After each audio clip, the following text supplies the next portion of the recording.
नमस्कार दोस्तों, आपका स्वागत है मेरे YouTube चैनल में भक्ति की जानकारी में।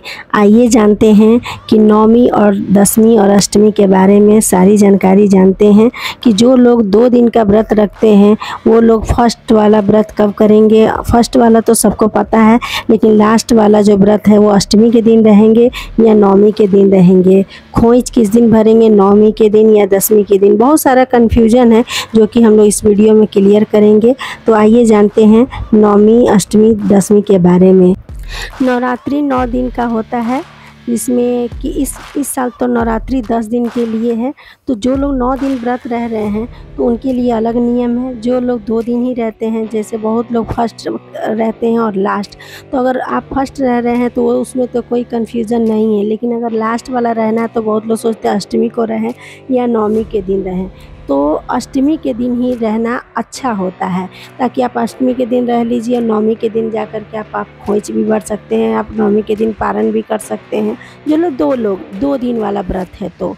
और जो लोग 9 दिन का अगर व्रत रह रहे हैं उसमें तो नवरात्रि का मतलब होता है 9 दिन। तो नौमी के दिन हवन और आरती और कन्या पूजन करने के बाद कुछ लोग नौमी के दिन पारण कर लेते हैं, लेकिन ऐसा हमको लगता है नहीं करना चाहिए, क्योंकि हमारे घर में नौमी के दिन भी पारण नहीं करते हैं। 9 दिन का मतलब होता है 9 दिन, यानी कि कन्या खिलाने के बाद भी व्रत नहीं तोड़ते हैं। दसवीं के दिन ही हम लोग व्रत तोड़ते हैं। अगर आप लोग के घर अगर ऐसा होता है कि कन्या पूजन करने के बाद पारण कर ले तो आप लोग कर सकते हैं, लेकिन हम लोग तो नौमी के 9 दिन व्रत करने के बाद, कन्या पूजन करने के बाद दसवीं के दिन ही व्रत को तोड़ते हैं। और ऐसा ही करना चाहिए, क्योंकि नवरात्रि का मतलब होता है 9 दिन का उपवास, इसलिए दसवीं के दिन पारण करना चाहिए।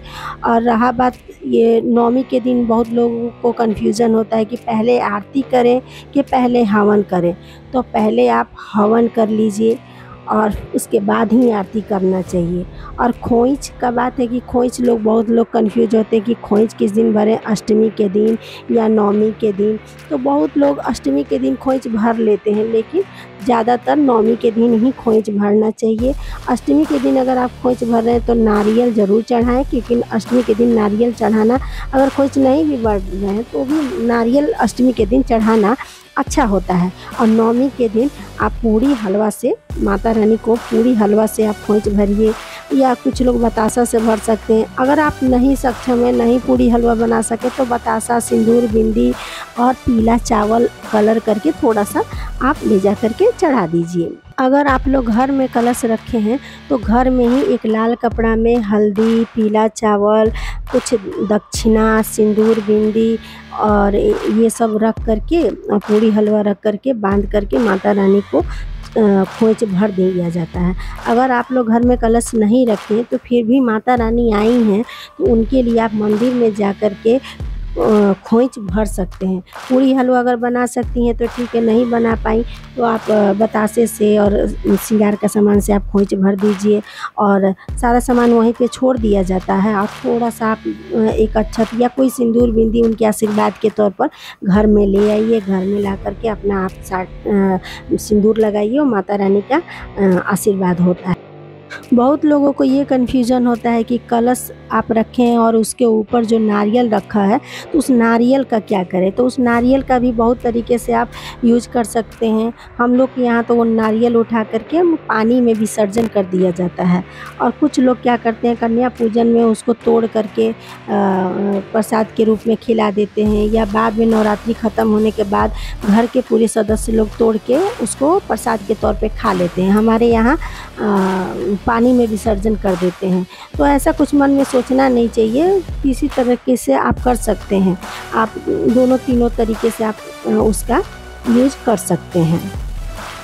कलश के नीचे जो जई जमा होता है, वो जब दसवीं के दिन उस जई को निकालते हैं तो उस जई को निकालने के बाद अपने पूरे घर के सदस्य को अपने कान में उसको हम लोग खोस लेते हैं। वो माता रानी का आशीर्वाद होता है। बाकी जो जितना सामग्री बचता है, मिट्टी, जई, सबको अच्छे से उठा के पानी में ले जा कर के विसर्जन कर देना चाहिए। अच्छे जगह पानी में विसर्जन कर देना चाहिए। नवमी के दिन ही जब आप आरती करेंगे, पहले हवन कर लेते हैं, फिर आरती करते हैं, तो आरती करने के बाद ही थोड़ा सा कलश को उसी टाइम थोड़ा सा हिला दिया जाता है। तो आप या तो उस दिन हटा दीजिए कलश, नहीं तो दशमी के दिन ही हटाया जाता है, तो आप दशमी के दिन भी हटा सकते हैं। लेकिन कलश आरती के बाद नवमी के दिन थोड़ा सा हिला देना चाहिए। तो ये सारी कन्फ्यूजन थी। जैसे अष्टमी के दिन व्रत रहना, 2 दिन जो व्रत रहते हैं उन्हें अष्टमी के दिन ही व्रत रहना चाहिए, जो पहले दिन, और दूसरे दिन अष्टमी के दिन। और जो लोग 9 दिन रह रहे हैं उनके लिए तो कोई बात नहीं है। तो इसलिए आप लोग अष्टमी वाले व्रत जो कर रहे हैं उनको अष्टमी के दिन रहिए।